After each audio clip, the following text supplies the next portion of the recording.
శ్రీమాత్రే నమ. జయ గురు దత్తాత్రేయ నమ. ఈ వీడియోలో మనం మకర రాశి వారికి మార్చి 7వ తారీఖు వరకు మకర రాశి అందే సంచరిస్తున్నటువంటి శుక్రగ్రహ ప్రభావం ఏ విధంగా ఉండబోతుంది అన్న విషయాన్ని మనం ఈ వీడియోలో పరిశీలించే ప్రయత్నం చేద్దాం. మకర రాశి వారికి శని అధిపతి, అలాగే శుక్రుడు యోగకారకుడు. ఈ రెండు గ్రహాలు పరస్పర మిత్రులు. సో ఆ కారణం వల్ల లగ్నంలోకి రాశిలోకి శుక్రుడు వచ్చినట్టు భావించాలి మనం. అంటే సాధారణంగా ఎవరన్నా సరే శుక్రుడు రాశిలోకి రావాలని కోరుకుంటూ ఉంటారు.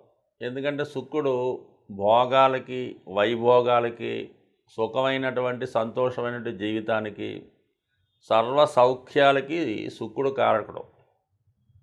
జాతకుడు మంచి వస్త్రాలు ధరించాలన్నా, సుఖమైన జీవితం గడపాలన్నా, మంచి భోజనం చేయాలన్నా, ప్రియమైన వారితో ఇష్టమైన వారితో కాలక్షేపం చేయాలన్నా, ఒక ఎంటర్టైన్మెంట్లో పాల్గొవాలన్నా, ఒక సంగీతాన్ని ఆస్వాదించాలన్నా ఖచ్చితంగా శుక్రుడు రాశి యందు సంచరించినప్పుడు జాతకుడికి ఇవన్నీ అనుకూలంగా ఉంటాయి. ఒక సుఖమైన ప్రయాణం, సుఖమైన జీవితం రావడం జరుగుతుంది. అందువలన ఎవరికైనా సరే పుట్టినప్పుడు, జాతకుడు జన్మించినప్పుడు లగ్నంలో శుక్రుడు ఉంటే వాడు జీవితాంతం నెస్సరీస్కి, సౌఖ్యాలకి లోటు లేకుండా జీవితాన్ని అనుభవించడం జరుగుతుంటుంది. అటువంటి శుక్రుడు మకర రాశి వారికి మరీ శుభుడు మాట.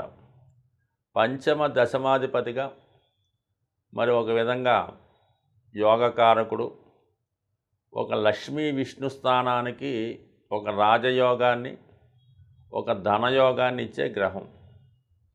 అటువంటి గ్రహం రాశి యందు సంచరించడం సాధారణంగా ఈ రాశి వారికి ఏదన్నా సౌఖ్యాలు, అంటే ఒక వాహనం కొనుక్కోవడానికి, ఒక గృహం నిర్మించుకోవడానికి, ఒక విలాసవంతమైనటువంటి ప్రయాణం చేయడానికి ఇది అనుకూలమైన సమయం.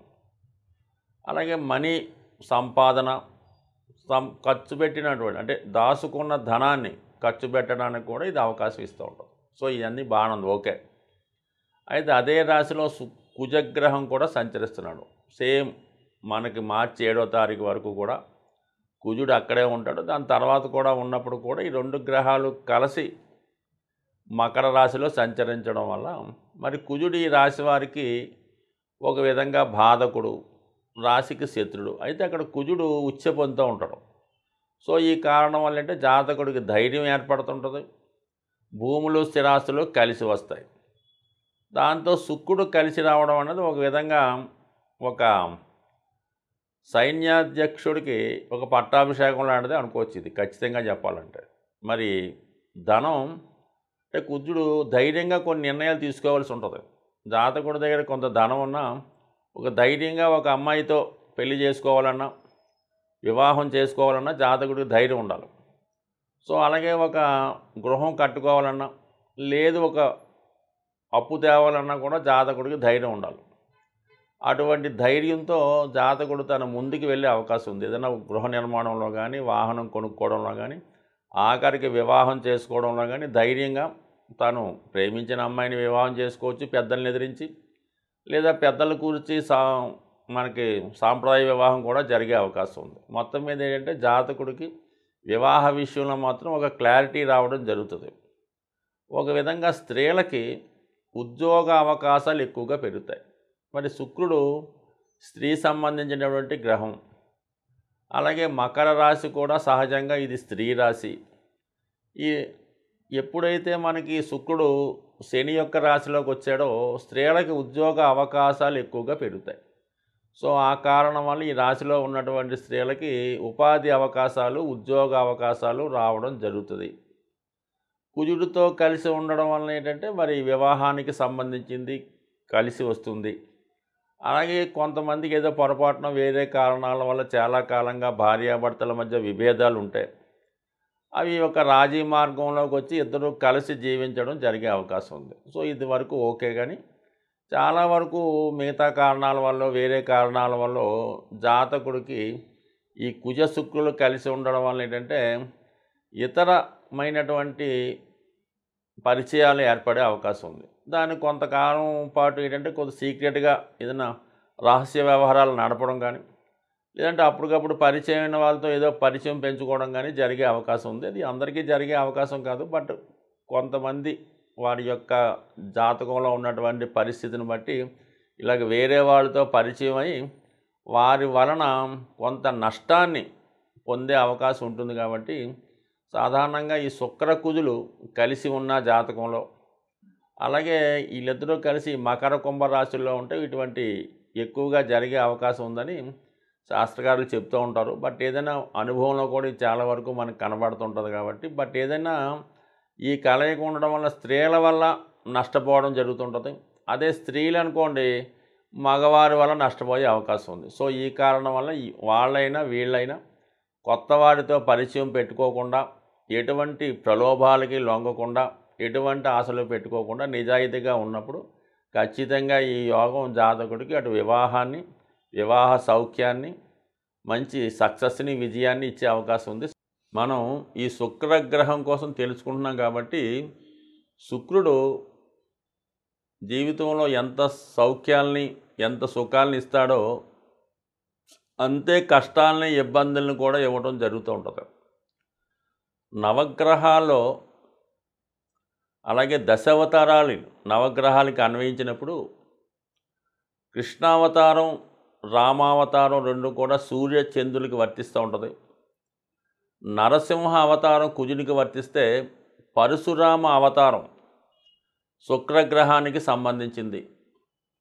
పరశురాముడి యొక్క జీవిత చరిత్ర తెలుసుకున్న, అతని వ్యక్తిత్వం తెలుసుకున్న, అతను ఎంత గొప్ప వీరుడు, అలాగే ఎంత కోపిష్టి అన్న విషయాన్ని మనకు అర్థమవుతుంది. సో ఆ విధంగానే శుక్రగ్రహం కూడా ఎంత కోపానికి కూడా కారణమవుతుంటాడు, ఏమాత్రం అన్యాయాన్ని కూడా సహించలేకపోతుంటాడు. అలాగే వాళ్ళ తండ్రి గారికి జరిగిన అన్యాయానికి మొత్తం వంశాన్ని, రాజవంశాన్ని నాశనం చేసే విధంగా అనేక వేల మందిని ఈ పరశురాముడు సంహరించడం జరిగింది.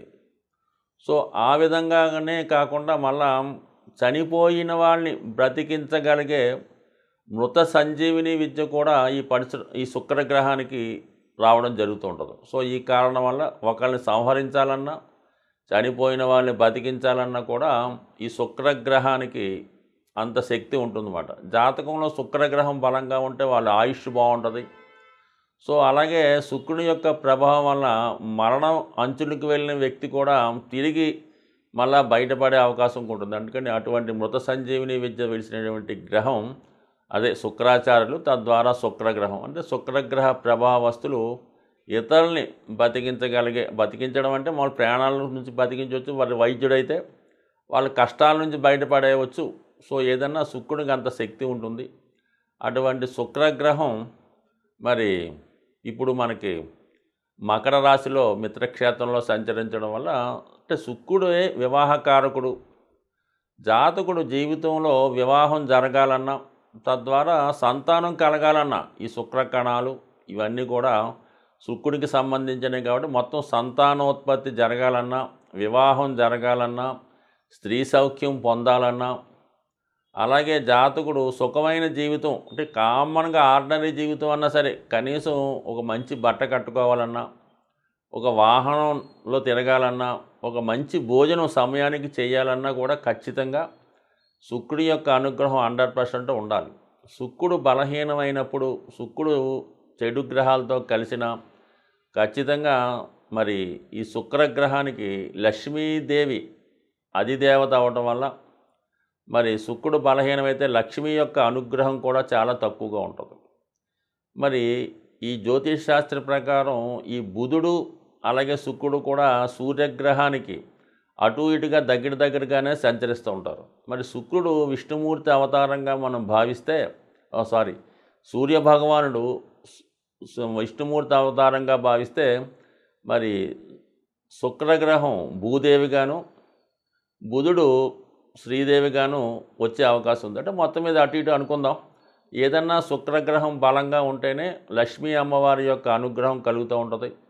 అలాగే ఈ శుక్రగ్రహ అనుగ్రహం కోసం మీరు కంపల్సరీగా లక్ష్మీ అష్టోత్తరాన్ని కానీ, లక్ష్మీ స్తోత్రాన్ని కానీ, కనకదార స్తోత్రాన్ని కానీ చదవవలసి ఉంటుంది. అలాగే శుక్రుడు యొక్క ప్రస్తుతం శుక్రగ్రహం ఈ కుజగ్రహంతో కలిసి సంచరించడం వల్ల కంపల్సరీగా జాతకుడు మరి శుక్రుడి యొక్క నిజమైన క్వాలిటీస్ని పోగొట్టుకునే అవకాశం ఉంటుంది. అంటే సౌఖ్యానికి బదులు వేరే విధంగా జీవితాన్ని అనుభవించే ఆలోచనలు రావడం జరుగుతుంటాయి. కాబట్టి మరి ఈ సమయంలో ఇటువంటి వాటి నుంచి బయటపడాలంటే మరి ఈ నెలలో మరి ఇదే నెలలో ఈ గ్రహాల కలయిక ఉంది కాబట్టి 28 ఫిబ్రవరి తారీఖున వస్తున్నటువంటి సంకటహర చతుర్థి రోజు ఖచ్చితంగా 12 రాసుల వారు కూడా ఆ రోజు విధి విధానంగా విఘ్నేశ్వరుడు ఆలయం దర్శించి అక్కడ జరుగుతున్నటువంటి హోమంలో కానీ అభిషేకంలో కానీ పాల్గొని సాయంకాలం దాకా నియమంగా ఉండి సాయంకాలం భోజనం చేయడం వల్ల వీలైతే ఆ రోజు